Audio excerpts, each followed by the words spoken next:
Hey there, fellow humans. Online gaming, it's more ubiquitous than pigeons in a park and about as easy to ignore. Take Candy Crush, remember 2012?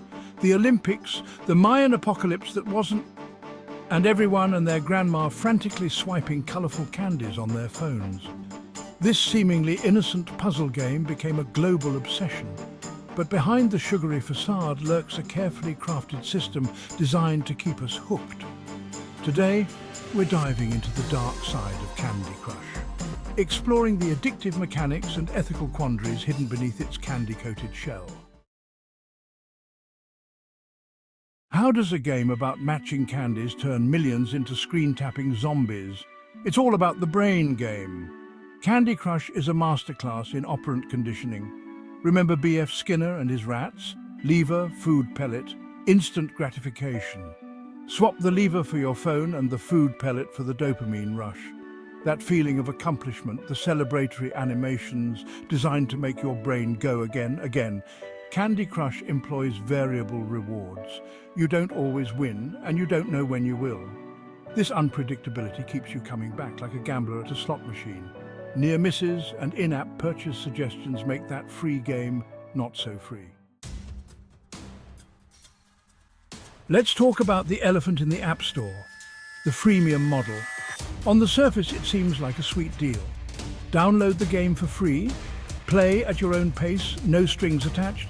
But those strings are there, often invisible, until you're tangled in them. Freemium games like Candy Crush entice you with wins and power-ups, then hit you with the paywall. Want to keep playing without waiting hours? Cough up some cash. Need a few more moves to beat a level? Open your wallet. This model preys on loss aversion. We hate losing more than we enjoy winning. So, when you're close to beating a level, 99 cents seems like a small price. But those small purchases add up, especially if you're playing regularly. The real cost isn't just in dollars and cents. It's in the time spent glued to your screen and the potential harm to your well-being. We often think of video games as harmless entertainment, a way to unwind after a long day. And hey, in moderation, they absolutely can be. But when it comes to games like Candy Crush, that line between fun and frustration can get blurry faster than you can say striped candy combo. Remember those addictive mechanics we talked about? The variable rewards, the escalating difficulty? They're not just designed to keep you playing, they're designed to keep you hooked. And when a game starts to feel more like an obligation than a leisure activity, it can take a toll on your mental health. We're talking increased stress and anxiety, difficulty concentrating on other tasks, even symptoms of withdrawal when you try to cut back.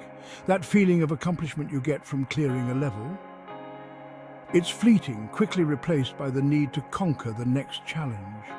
And if you're constantly hitting those paywalls, the financial strain can exacerbate those feelings of stress and anxiety. It's like being stuck in a never-ending cycle of sugar highs and crashes. You get a quick burst of pleasure from beating a level, but it's quickly followed by the frustration of another impossible challenge, another tempting in-app purchase offer, another hit of that digital dopamine. Chapter 4. Keeping up with the Candy Crush's social pressure in the digital age.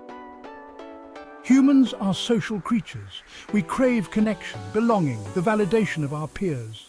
And social media has become the digital town square where we seek out those connections. But what happens when our online interactions start to revolve around a mobile game? Candy Crush, like many social games, thrives on competition and comparison. Remember those lives you need to keep playing? You can beg your Facebook friends for them. And every time you do, you're reminded of their progress, their scores, their seemingly effortless mastery of the game. Suddenly, it's not just about beating the game, it's about beating your friends. And if you're constantly lagging behind, it can lead to feelings of inadequacy, envy, even social anxiety. That fear of missing out, or FOMO, can be a powerful motivator, driving us to spend more time and money on a game than we ever intended. And let's not forget about those boastful Facebook posts, the ones that pop up in your feed just as you're about to tackle a particularly challenging level. Finally beat level 3000 # Candy Crush Master. It's enough to make you want to chuck your phone across the room, or just buy a few more boosters and try to catch up. Chapter 5. Time Warp, the Candy Crush black hole.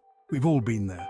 You pick up your phone to check a quick notification, maybe scroll through your Instagram feed for a minute or two, and then, before you know it, an hour has vanished. You've fallen down the rabbit hole of the internet, and you're not sure how you got there. Now imagine that rabbit hole filled with colourful candies, catchy jingles, and the constant promise of just one more level. That, my friends, is the seductive power of Candy Crush. Those 5-minute breaks between tasks can easily turn into hour-long gaming sessions, and those I'll just play before bed moments can morph into late-night candy-crushing marathons. And it's not just about the time we spend actively playing the game, it's the time we spend thinking about it, strategizing our next moves, even dreaming about candy combos. It's the time we lose from our work, our relationships, our hobbies, all because we're chasing that next digital sugar rush. Procrastination becomes an art form.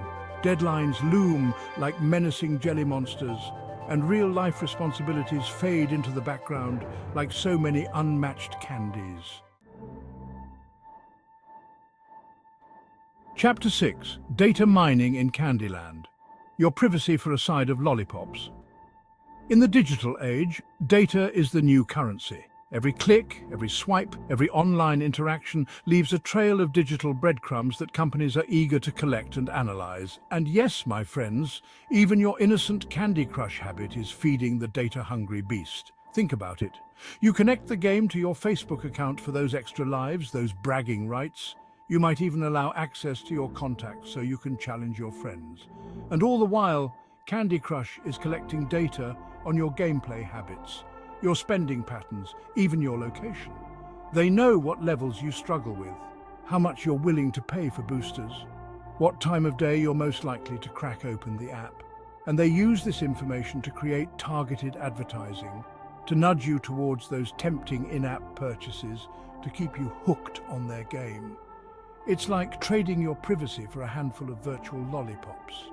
And while some might argue that it's a fair exchange, it's important to be aware of the potential consequences.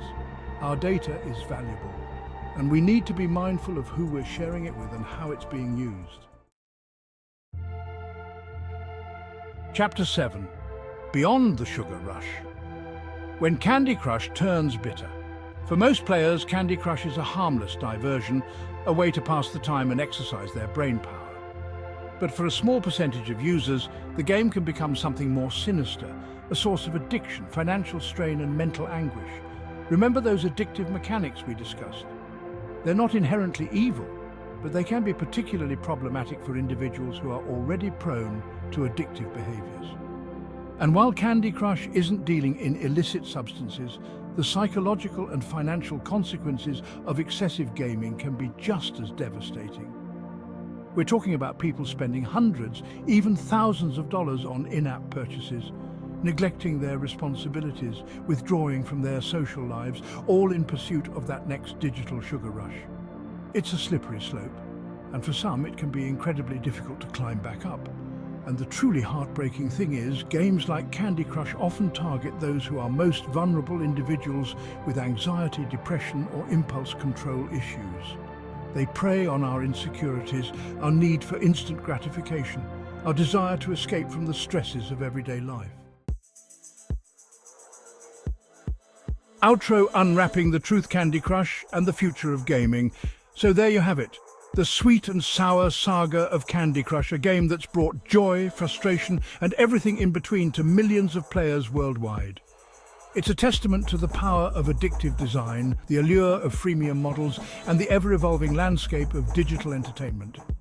But it's also a cautionary tale, a reminder that even the most innocent-seeming games can have a dark side, that our digital habits have real-world consequences, and that we need to be mindful of the time, money, and mental energy we're investing in our virtual pursuits.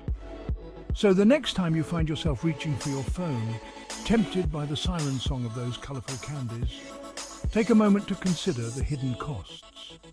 Are you playing for fun? Or have you become another pawn in the Candy Crush kingdom? The choice, my friends, is yours.